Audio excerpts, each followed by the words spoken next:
ঢালিউডের ব্যর্থ প্রেমের নায়ক বাপ্পারাজ বর্তমানে বড় পর্দায় তাকে খুব একটা দেখা না গেলেও বাংলা চলচ্চিত্রের সোনালী যুগে অসংখ্য রোমান্টিক চলচ্চিত্রে অভিনয় করেছেন তিনি।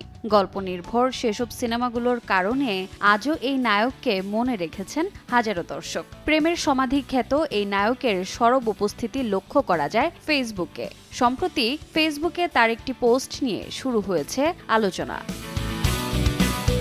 2 দিন আগে এই অভিনেতা ফেসবুকে স্ট্যাটাস দেন, অন্যের ঘর পুড়লে তবলা বাজাও, এখন নিজের ঘর পুড়ছে কি বাজাবা, এই লিখে। তারপর তিনি কমেন্ট বক্সে জুড়ে দেন এক ছবি, যাতে দেখা যাচ্ছে 6 মাস আগের বিধ্বস্ত গাজা এবং বর্তমানে পুড়তে থাকা লস অ্যাঞ্জেলেসের ছবি কোলাজ করা। অভিনেতার কমেন্ট বক্সের ছবি এবং স্ট্যাটাস দেখে বোঝা গেল ব্যক্তিগত বিষয় নয়, গাজা এবং আমেরিকার পরিস্থিতির বিষয়টি বুঝিয়েছেন তিনি।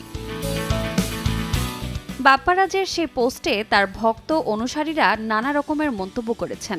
অভিনেতাকে অনেকেই প্রশ্ন করেছেন কার উদ্দেশ্যে এসব বলছেন তিনি, যদিও বাপ্পারাজ পোস্টের পর আর কিছু জানার নেই। রোজা চৌধুরী, সময় সংবাদ, ঢাকা।